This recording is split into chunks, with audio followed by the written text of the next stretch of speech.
and listen to the webinar. So there's the recording in progress message. So again, welcome. A special thank you to Federal Motor Carrier Safety Administration, who gave us a grant to allow us to expand CV Stack, to hold a summit, and to hold this webinar. I'm always very appreciative of their help. We have three really excellent speakers today. I'm very excited to talk about this topic. And each of our speakers has a different slant and different information. So I think this is going to be a really interesting panel.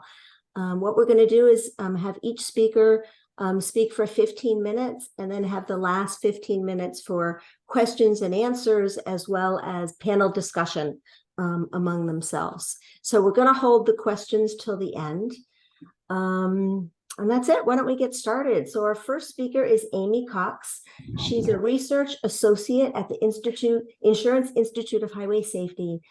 She's been at the Institute since 2020. She's authored many papers on driver distraction, as well as the safety of older drivers. She is a BS from Eastern Michigan University and an MPH in epidemiology from the University of South Florida. Aimee, I also have an MPH, so we have another thing in common that we'll have to talk about at some point. Aimee, welcome. Thank you. We're really excited to hear what you have to say. All right. Well, thank you for having me. Happy to be here. And I will share my screen here.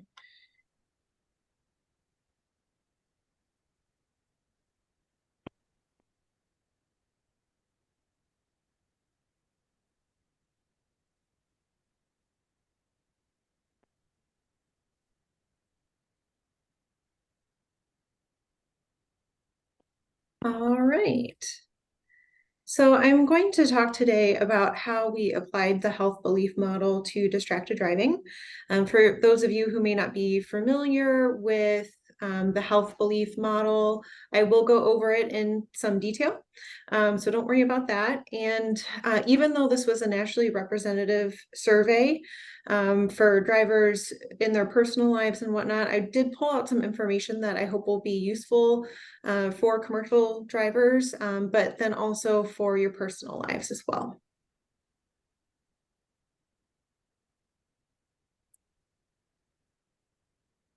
So we know that the introduction of the cell phone introduced a new source of distraction for drivers. However, how drivers are using their phones has changed a lot over time and that's in response to increased capabilities because of modern smartphones. Cell phones just allow for a lot more activities than they used to. In the period of data collection spanning from 2011 to 2020, NHTSA observed that handheld conversations declined, but handheld manipulation increased. In fact, in that decade, manipulation of devices doubled. So we used the study to gain prevalence data for a variety of tasks, but we also made a point to capture the secondary tasks that are enabled by modern smartphones. And these tasks often require the driver to take their eyes off the road for an extended period of time. And so they've been found to have an association with a higher crash risk than tasks that allow drivers to keep their eyes on the road and hands on the steering wheel. So again, we designed the survey to be nationally representative. We analyzed more than 2,000 completed surveys, and we included drivers licensed that were ages 16 and older. So we first looked at the prevalence of distracted driving behaviors and who is most likely to report frequently doing secondary tasks while driving. Then we applied the health belief model to find out what might be preventing those drivers from driving without distractions and what could best motivate them to stop. So I'll start with how we define distraction and who our distracted drivers were. To gather self-reported prevalence data, we asked drivers how often they did 14 different device-based tasks while driving. Some of the examples that we asked about were texting, emailing, scrolling or posting to social media, talking on the phone, playing games, and watching videos. We considered anyone who reported doing one or more of these secondary tasks most or every time they drove in the previous 30 days to be a distracted driver. We found that this was half of our sample. So 50% of the drivers that we surveyed fell into this distracted driving category. The other half were classified as non-distracted drivers, and they served as our comparison group. So who were these distracted drivers? For starters, they are more likely to be people under age 35. About 3/4 of the youngest drivers, those that were 16 and 17 years old, were likely to drive distracted. But this percentage was even higher for drivers between the ages of 18 and 34. After that, we found distraction fell pretty noticeably, but we can see that even drivers ages 65 and older are using their devices while driving. And then males in our sample were more likely to drive distracted than females. We also uncovered two demographics of concern. Parents of children ages 18 or younger were more likely to drive distracted than participants who did not have children in that age range. And then gig economy drivers. So this would be people who drove for rideshare services like Lyft or Uber, or delivery services like Instacart and DoorDash. We found that these drivers were more likely to drive distracted than those who didn't do that type of work. Which may not be very surprising. It certainly wasn't for me. Even though we asked only specifically about people who drive for work in the gig economy, we know many of the factors that result in more device use among people in that sector parallel those for anyone who drives for work. So that could be for commercial motor vehicle drivers. So I pulled out some information or some of the findings from the gig economy workers to share in addition to the results for the entire sample. Now, again, since the goal was to find out why people drive distracted and what might encourage them to stop, we framed our questions using the health belief model. The health belief model is a health behavior change theory that was developed at the US Public Health Service in the 1950s, really to understand why people fail to adopt prevention strategies. The model predicts whether a person will adopt a desired behavior by collectively looking at their perceived barriers and benefits. So this could be thought of as pros and cons, the perceived threat. So what sort of bad things could happen if they don't make the change, and then cues to action. So what could inspire them to do it? And I'll provide some more detail on each of these components, as well as examples of how we looked at them in the survey next. So first is threat perception, which is made up of susceptibility and severity. Perceived susceptibility refers to how high a risk of some sort of adverse consequence from distracted driving might be.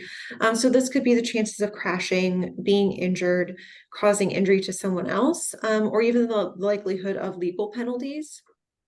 Perceived severity refers to then how bad those adverse consequences might be. So this could be the extent of vehicle damage, how long it would take to recover from injury sustained in a crash, and then the amount of the associated fine or points assessed. The barriers in this case are what's preventing a person from putting away their cell phone. Examples could be family or work demands, or the need for information like directions. Benefits, though, come from not driving distracted. So this could be things like feeling safer on our roadways and having fewer crashes and fatalities. A person's barriers and benefits are thought to outweigh each other in this model. When looking at the barriers, we found distracted drivers said it would be hard to not use their device if they needed directions or other information, if they needed to communicate with someone urgently, and if a call or text came in from family or friends. You can notice how the distracted drivers, which are represented by the lighter blue bars, agreed more in each of the barrier categories than the non-distracted drivers. However, when looking at distracted drivers only, those who indicated that they work in the gig economy cited needing directions or other information, work demands, and then needing to speak with someone urgently as their top barriers. Again, you can see how distracted drivers who work in the gig economy agreed more strongly with all of the barrier categories than the distracted drivers who do not do that type of work. So the gig economy workers are represented by the lighter blue, or I'm sorry, purple. And it's not unreasonable to consider that needing directions, calls, or messages that relate to work and urgent matters are all top reasons why anyone who drives for work would find it hard to not use their devices, because people spend more time in their vehicles than people who don't drive for work. There's just simply more exposure. What is concerning, however, is that we found that these drivers were also more likely to engage in tasks that were not related to work. So things like playing app-based games and watching movies and clips.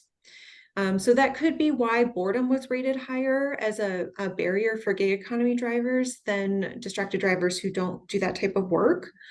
But knowing that these top barriers for people who spend a lot of time in their vehicles driving for work can help us find solutions and safer alternatives, which I'll talk more about shortly.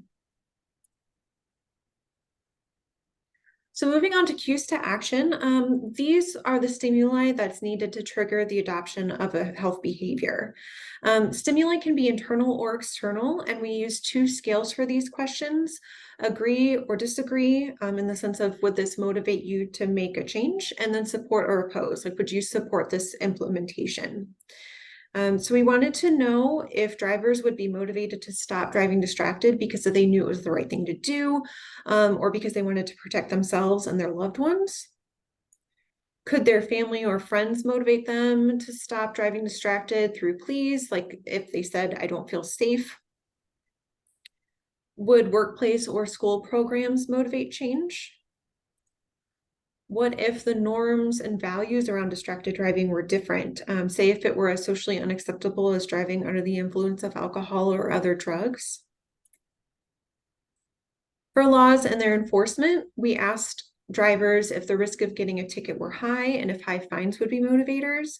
We also wanted to know if drivers would support increased enforcement of distracted driving laws in their communities. We asked about technology and if drivers would support a do not disturb while driving feature that did not require opting in, like is currently the case.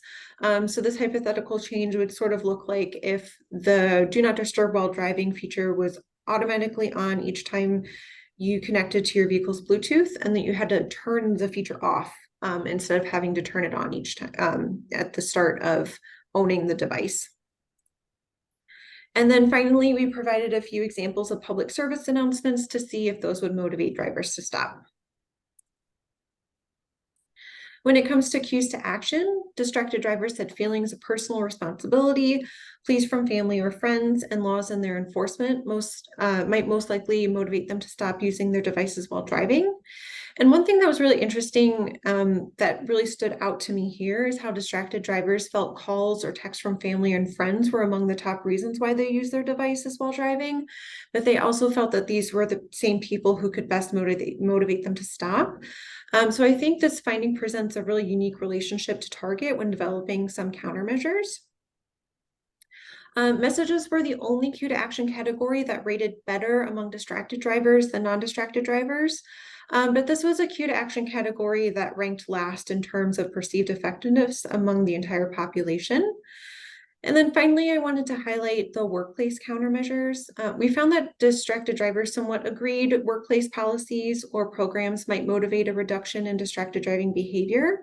And companies can turn to NIOSH, the National Safety Council, and the National Distracted Driving Coalition for resources on how to implement a successful workplace safe driving policy.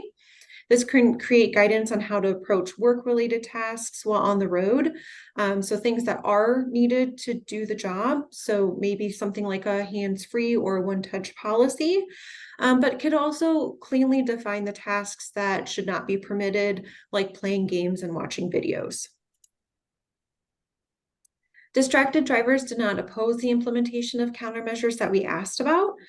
School programs to inform young drivers on the dangers of distracted drivers in driving was most supported. And we presented this as something that would look similar to raising awareness for alcohol consumption while driving. Our findings also suggest that technology and policy countermeasures could be acceptable solutions. This slide shows the mean responses for the model components. Distracted drivers appear to agree that using devices while driving is risky, that there are benefits to stopping, and that cues to actions that we included might motivate them to stop, though this was less so than the non-distracted drivers. However, these distracted drivers see the barriers to stopping as much stronger.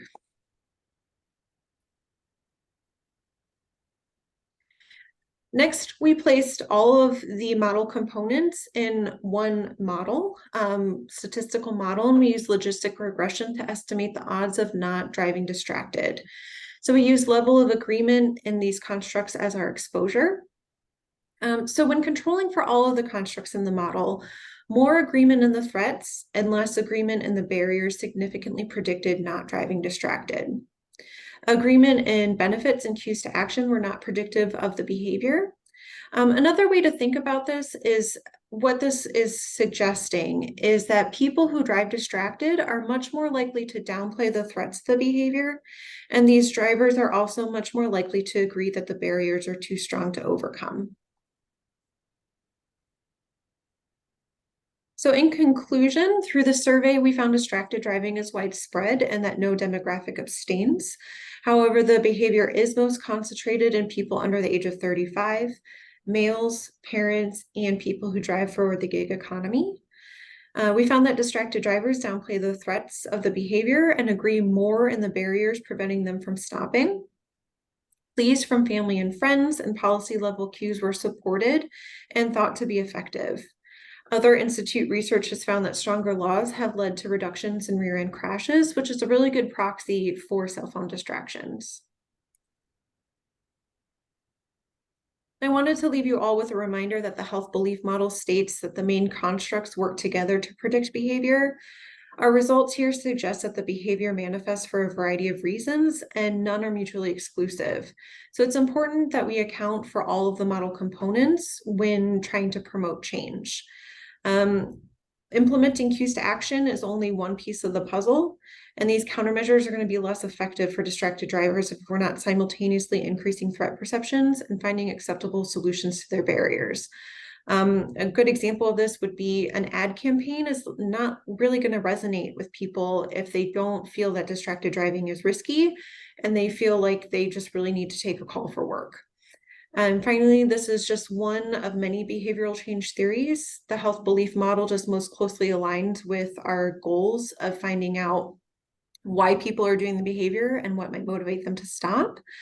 And we pose our questions as hypotheticals. So how drivers responded to these questions may not accurately reflect how they would respond if these behavior or these countermeasures were implemented. But that being said, we did gain some good insight into what could work for a large portion of drivers. So that's all I have. Thank you. Thanks, Aimee. That's really interesting. I'm struck by the fact that 50% of those you surveyed indicated that they are distracted drivers. Yes. I'm also struck with their honesty. Sometimes people say in surveys, people are not honest. They're not going to tell us their real behaviors, but I think you've shown us that they do. So please think, folks, about your questions and hold them till the end, but jot them down so that you don't forget. And we'll certainly have time for you to ask Aimee questions. So our second speaker is Terri Hallquist. Terri's a research analyst at Federal Motor Carrier. She's worked as a research analyst for the federal government for 30 years and has spent the last 14 in the research division at Federal Motor Carrier. Her areas of interest include driver distraction and fatigue, as well as health and wellness. She has a Master's of Science degree in operations research from the George Washington University. She's going to speak about the analysis of naturalistic driving data, in order to assess distraction and drowsiness. So Terri, thanks so much for being here, and we're looking forward to hearing what you have to say. Thank you. Thank you for inviting me here today. I am going to talk about a study called Analysis of Naturalistic Driving Data to Assess Distraction and Drowsiness in Drivers of Commercial Motor Trucks and Buses. And for this study, what we did is we examine safety critical events in the context of driver behaviors. When I say safety critical events, you should be thinking crashes, near crashes, like that. There we had a lot of data, over 3.8 million miles of naturalistic data were collected from 7 fleets and 10 different locations. Now, when I say naturalistic driving data, what that refers to is we were collecting data while the truck was running. Anytime the truck was running, we were continuously collecting data. I put the 5-camera view used in the study on the right-hand side of the screen.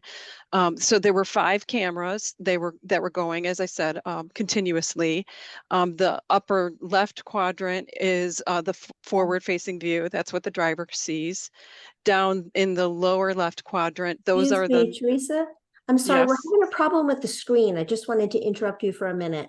And I don't know if this if what's on the screen is coming from your PowerPoint.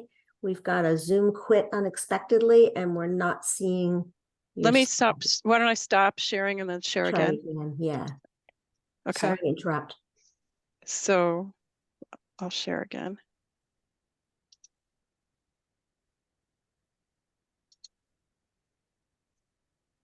Okay. Does that look right now? It's not yet. Double click to enter. There we go. Got it. Oh, but we still have that Zoom quit unexpectedly. I think if you click the X for the Zoom quit unexpectedly box, then we should be all set.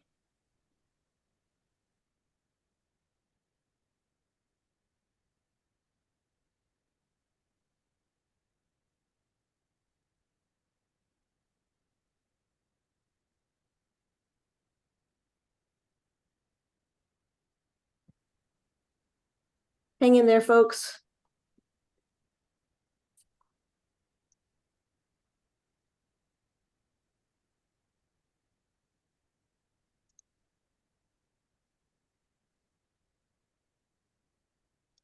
Okay, we can see your screen. Oh, we did. You did see my screen? Okay. Yeah, just went away though. Oh no.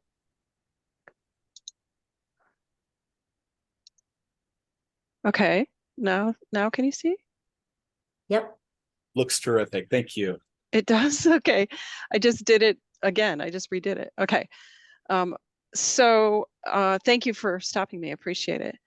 So what I was talking about were these 5 camera views, which now you can see. In the upper left quadrant, that is the forward-facing camera. So this is what the driver sees. In the lower left quadrant, those are the mirror views. So the right side mirror and the left side mirror. And then we also had a camera on the driver's face. This circle was added later just to protect the identity of the driver, but we could see the driver's face in the study.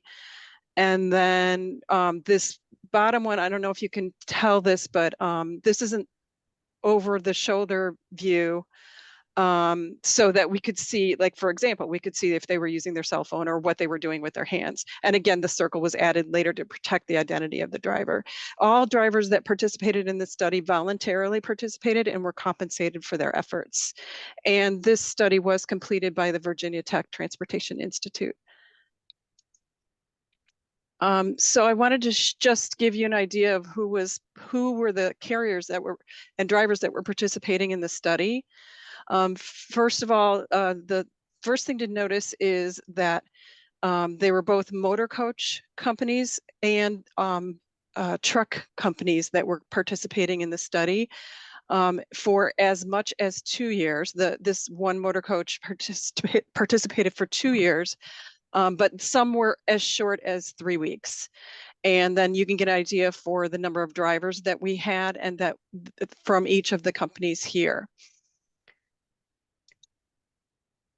So the question that we wanted to look at, the first question we wanted to look at is, what are the odds of being involved in a safety critical event while engaging in a secondary task? Again, safety critical event is crashes, near crashes. That's what you should be thinking about. And I will explain this table, but what I wanted to make sure that you know is we had, again, both truck companies and motor coach companies participating in this study. We did not combine the two. So I'm going to be giving results first for truck, and then I'll move on to motor coach after that. And so So, okay, so in order to answer this question, we used odds ratios. And odds ratios help us to determine the odds of being involved in a safety critical event while you're doing an activity. If they're greater than 1, that means it's a risky activity. Less than 1, that means it has a protective effect or decreases risk. And I'm gonna go right here to the largest one, largest riskiest task, and I will how you should interpret this is the reaching for an object, for the reaching for the object task. What are the odds of being involved in a safety critical event while reaching for an object? The odds of being involved in a safety critical event while reaching for an object are 4.57 times greater than when you're not reaching for an object. And I'll do a couple more because I went too quickly on that. So and other risky activities were reading and also other electronic devices like you're using your mapping software. Let's go with reading next because it was also a very risky event. So the odds of being involved in a safety critical event while reading is 3.27 times greater than when you're not reading. And similarly, you increase your risk by 2.87 when you're using other electronic device such as mapping software, or 1.44 times when you're using the when the driver's using the dispatching device. External distraction increases odds by 1.21%. But there's 2 at the top here that I wanted to point out have a protective effect or decreased risk. So a decreased risk of 0.6 times when the driver was talking or singing, and decreased risk of 0.4 times when dancing. I don't mean that driver actually got up and danced. I just mean that the driver was, maybe the music was playing and they were sitting and they were dancing and moving around. But what you want to notice about these 2 tasks, talking or dancing, is while the driver is doing that, their eyes can stay on the forward roadway, and that's going to be key. You're going to see. So I'm moving on to motor coach. This is a very similar table, but we found different secondary tasks that had increased odds. So what we were again wanting to look at here is what are the odds of being involved in a safety critical event or crash or near crash when engaging in these secondary tasks? And in this case, with the motor coach drivers, intercom use was the highest or the most risky activity.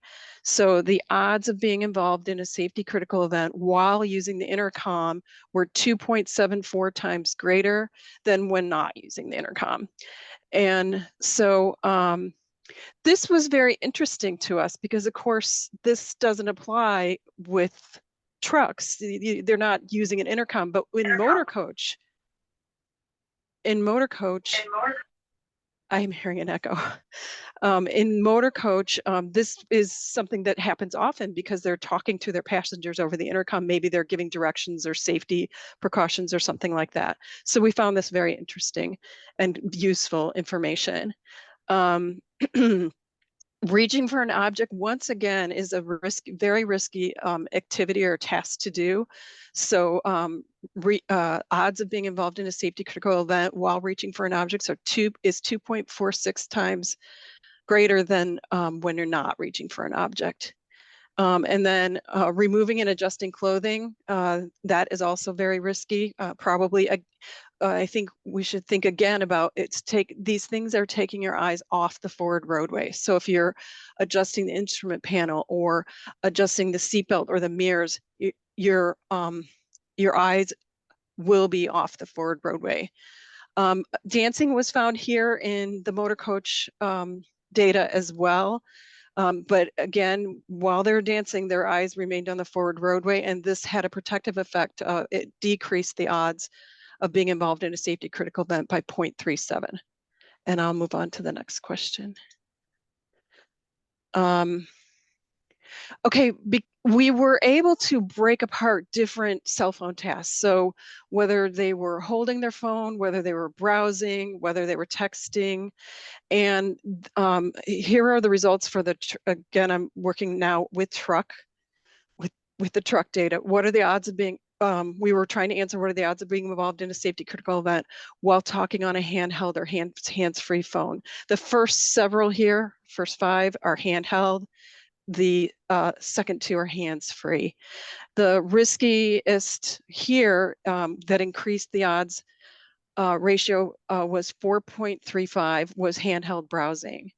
And handheld texting was also risky. So the odds of being involved in a safety critical event while handheld texting on your phone is 3.07 times greater than when you're not doing that.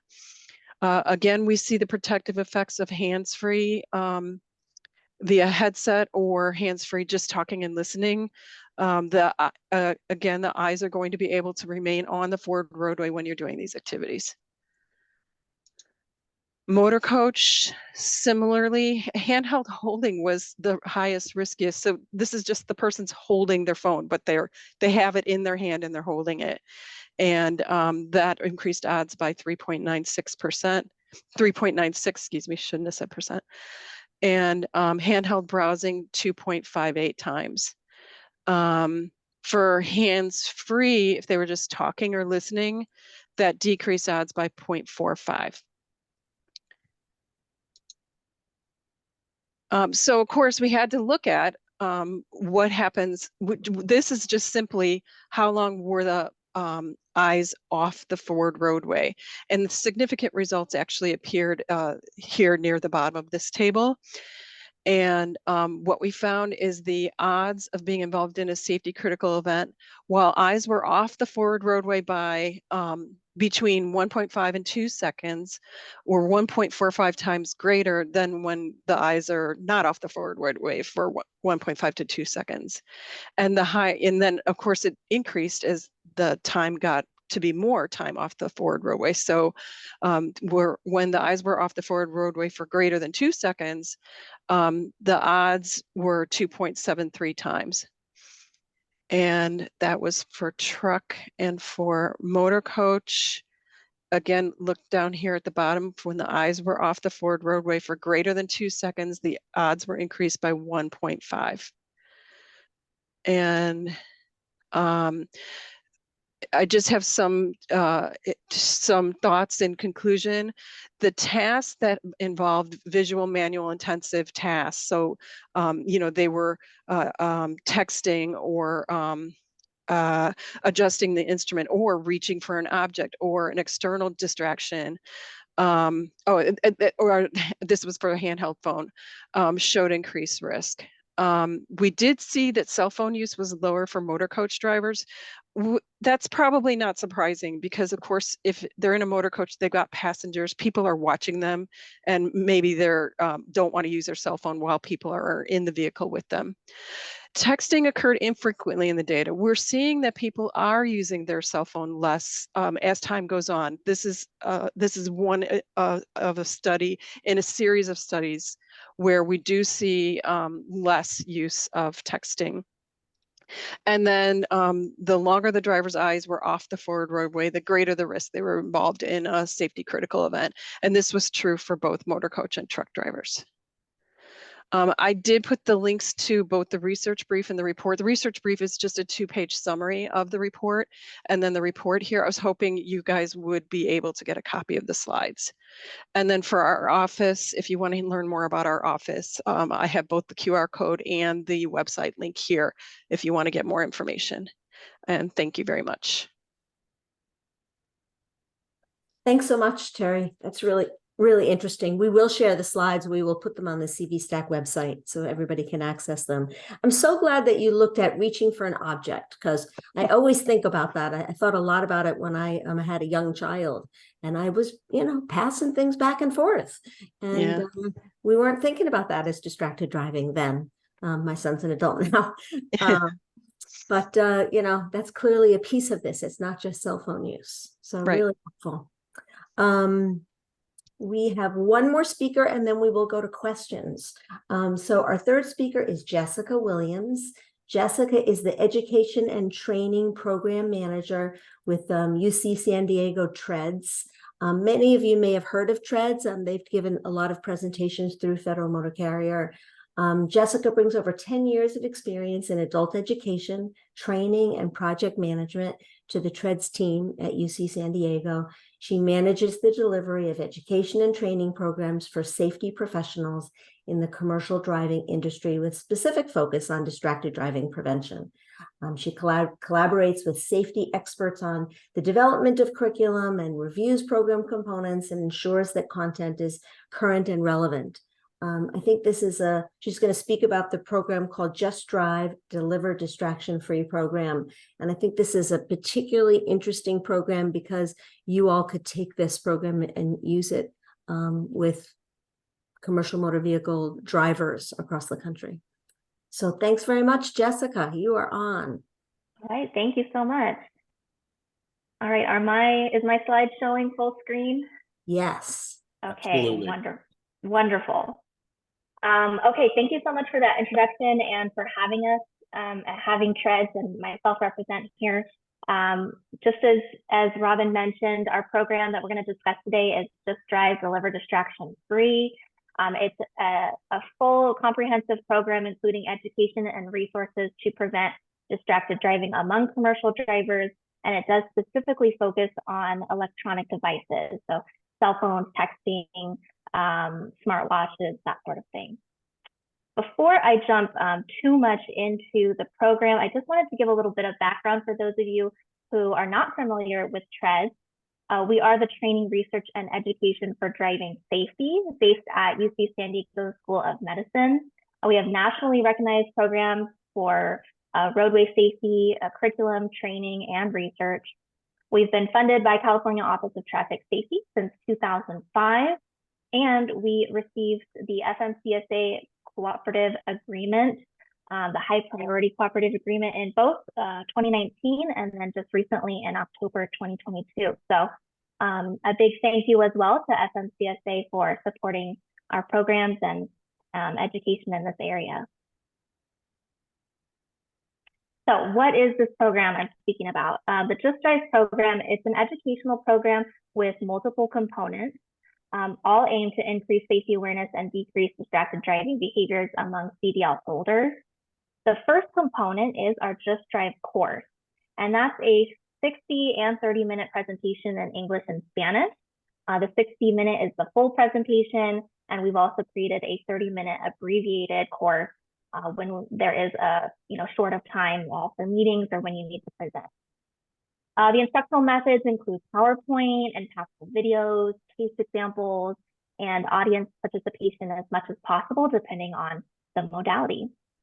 There's also a train the trainer component that includes a full modeling of the curriculum and a real step-by-step overview of the implementation process, what tools are available to instructors, and additional free resources available. These workshops are available upon request at no cost. And if I didn't mention before, the entire program is free and available to drivers as well at no cost. We also have some really great supplemental resources that I'm going to show a few samples of in this presentation. We have a series of short video messages for bus drivers and truck drivers. We have distracted driving tip cards and fact sheets to really highlight the risks and consequences of distracted driving. We have social media posts that I'll highlight that can be used obviously on any social media platform or even on websites.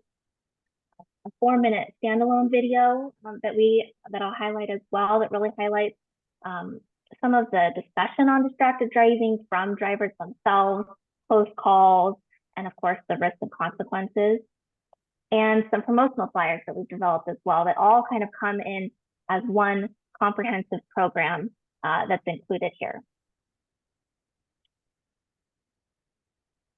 So just to give a little background on this program, it was created in collaboration with our California Highway Patrol and adopted by the CHP's Commercial Industry Education Program, and also in collaboration with California Trucking Association.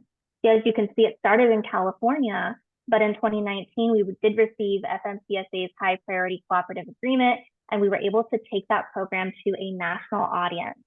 So we tailored the curriculum. Instead of being specific to California, we really opened it up first to 11 states where we really specified the material for that state, and then to host also 2 national workshops. So it was really tailored to a larger audience, not so specific for each state. So you can see here on this map, our program reach during that grant period. We were able to reach 34 states. Again, we hosted 11 state-specific workshops, and those were based on high crash rates. And then we hosted 2 national workshops. These were all virtual, so they were open to anybody who was able to join at that time. And through this program, we reached nearly 400 instructors and had them trained to be able to deliver this program in their respective communities. Just to highlight some feedback we received, this is driver feedback based on post-class surveys. So during the course, drivers would fill out a pre-survey as well as a post-class survey. So we were able to identify what was the knowledge in the beginning of the course, right, before they went through the curriculum, what were the behavioral intentions, and then at the end of the program, we did another survey to see if there were any changes in that knowledge and intent to change behavior.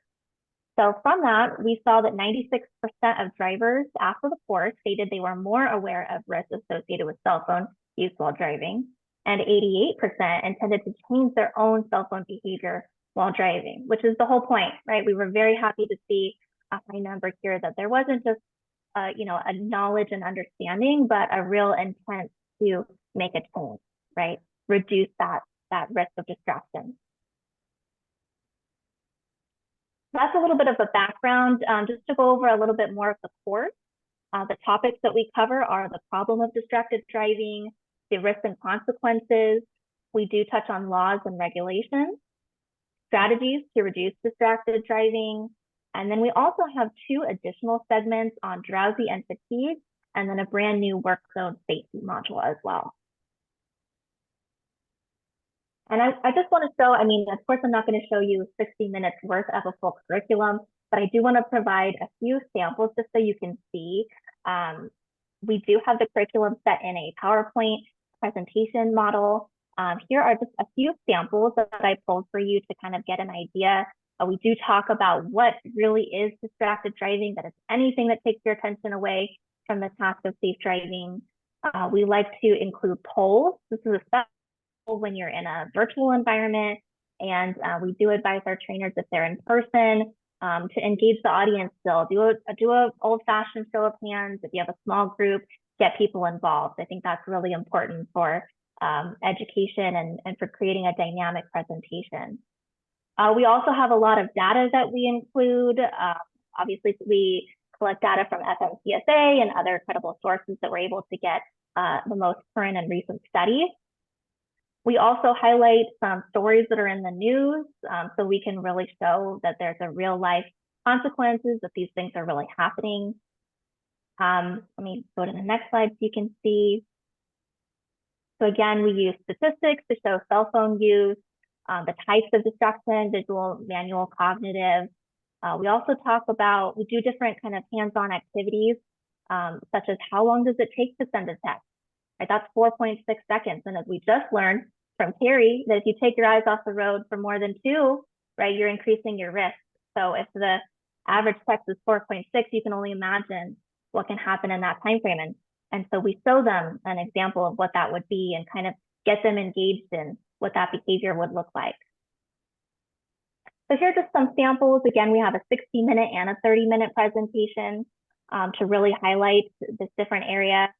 The 30-minute presentation really cuts back on the background and kind of gets more into the facts of distracted driving. And then you can always cut out drowsy driving or work zone safety if you are on a limited time frame. Though I think they're very beneficial and really great for this DMV audience.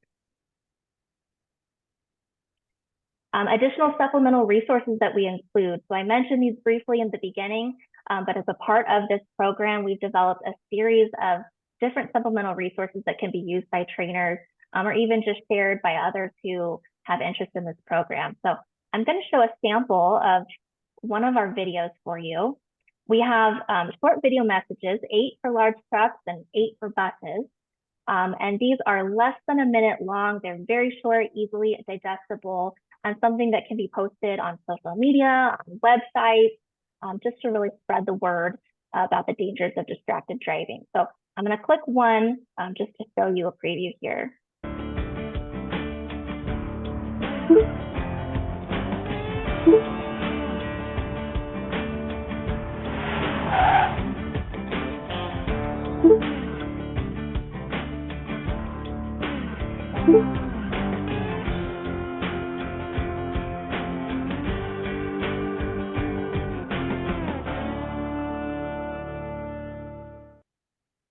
So here's just a sample of one of our videos. As you can see, it talked about the risk of driving distracted and your reduction in your field of vision there. So we have a couple different options available in short videos. We also have social media messages. As you can see on the screen here, they focus on the difference between, hands-free may be legal, but it's not entirely risk-free. We want to be aware of the dangers and risks of some of these behaviors. We have some on fatigue as well as distraction, and these are all, again, free and available to post and share during Distracted Driving Awareness Month, email campaigns, and of course, social media. We've also developed a tip card and fact sheet. These are available both in print as well as electronic format. If you can see, there's a QR code on the top screen there of our tip card, which links to our 4-minute video. So these are really great, especially if you're at conferences or events and you want to hand out to drivers or to other industry leaders who have access to drivers to, again, just highlight some of these facts that people may not know, and also share this 4-minute video that I'm about to speak on as well. So I won't actually have us watch the 4-minute video just to make sure we have enough time for questions, but I just wanted to, again, speak to this, which is available to anyone who would like to share this within your own organization's website, social media. This is a standalone video, so it doesn't need to be added with anything additional. It promotes safe driving practices among commercial drivers. And the topics include the problems of distracted driving, regulations, risks, experiences of drivers, maybe some close calls that they've had and how that impacted them. And then, of course, we really want to always end in any of our promotional materials with strategies, right? What can you do? Can you take a pledge to, drive safely and to, reduce your risk of distraction, right? So what are some different ways that you can do that? And then lastly, I wanted to highlight that within our new grant period from FMCSA, we are developing an online learning management system. So we will have this program available online. So far, we've been delivering Train the Trainer workshops in person and virtually. And now we will have the ability to reach an even more expanded audience by creating a Train the Trainer program online, as well as a course online. So fleet safety managers could assign this course to drivers, and then, at their convenience, they could go through and take the program. So we're very excited about this new feature, and that will be available winter 2023 for the course, and likely very early 2024 for that Train the Trainer option for instructors. That's coming soon, and I'll definitely have more information that I'm sure I'll be able to share with everybody once that's available. So that's everything that I have. Just want to say thank you again for allowing me to present and share more about our TREDS programs. And of course, when we get to questions, which I think we're leaning to, we'd be happy to answer any. Thanks, Jessica. How can people access the training? Yes, so right now, the Train the Trainer workshop is available by request. So if you email us, and I can put my email down in the chat, Perfect. Then we can set something up. And then for drivers right now, it's really through that Train the Trainer approach. But next year, or the end of this year, we'll have availability for drivers to take that online option. Great, thank you. So 3 really different presentations all around distracted driving. I wonder if folks have some questions that they would like to ask any of our panelists, or if the panelists have any questions they'd like to ask each other. So if you'd like to ask a question, you can unmute yourself, or you can put it in the chat and Ben will read them off and panelists will answer them. Any questions? We did have one question earlier for Terri, and hopefully you can provide some context and clarification with this. Someone was asking, how can it be that any of the electronic device distractions actually reduce the likelihood of being involved in a crash? Sure, thank you. So I think what the difference was whether someone was actually using their electronic device, like holding it in their hand and maybe texting or maybe browsing the internet, versus when it's hands-free, the conversation is already going, your eyes are able to stay on the forward roadway. That's what makes the difference, is where your attention is. So if your attention is looking down while you're texting something, that's going to be risky. But if your attention is still able to remain with the forward roadway, then those are the tasks that we found reduce the risk. This is what we saw in the data when we performed the analysis. Thanks, Teresa. Other questions?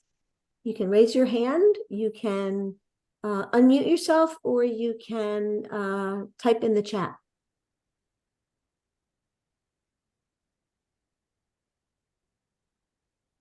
Yes, looks like Jim Anderson's raised his hand, and looks like you're unmuted if you'd like to speak. Yes, question for Jessica.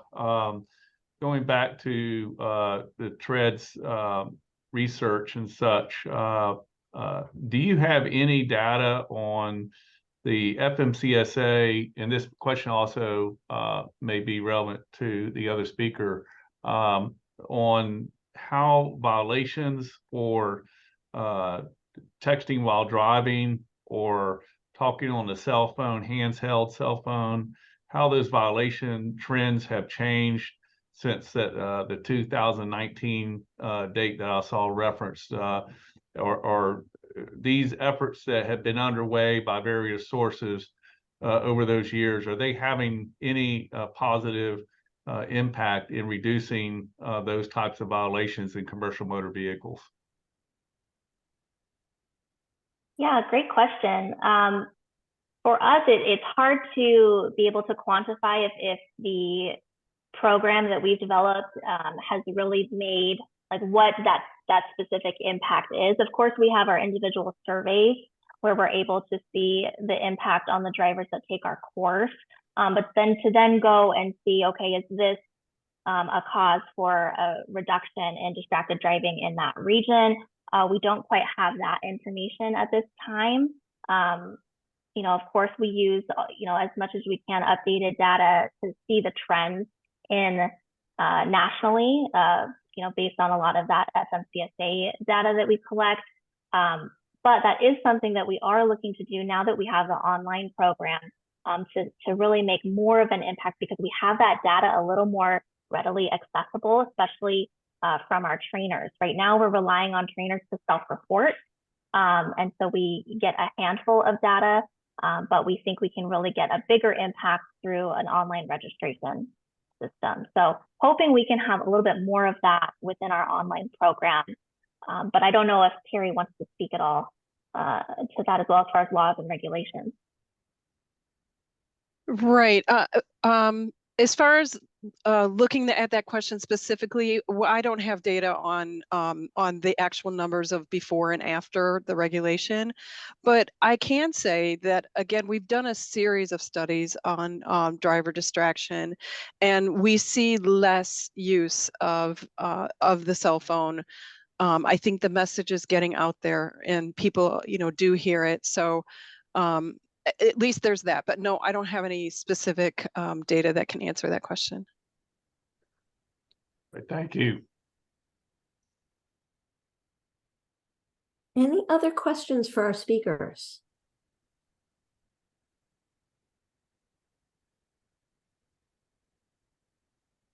All right. Well, Aimee, Terri, and Jessica, thank you so much for your presentations. We will be posting the full webinar as well as the PowerPoints onto the CV Stack website. Ben, maybe you could type that website into the chat. Absolutely. I think it's also in the invitation. Again, just in closing, the CV Stack website is a technical assistance center that's based online where folks that are interested in commercial motor vehicle safety can go for resources, current information, upcoming programming, etc. So we encourage you to go to that site to look for this material and other material. We will be holding another webinar on commercial motor vehicle crashes in work zones. Ben, could you remind me when that is? That's going to be next week at same time, 2 o'clock Eastern Standard Time. So that's Wednesday, September 16th. We have sent out and we'll be sending out more invitations. If you need information about that, feel free to type in the chat your email address and we'll send that to you.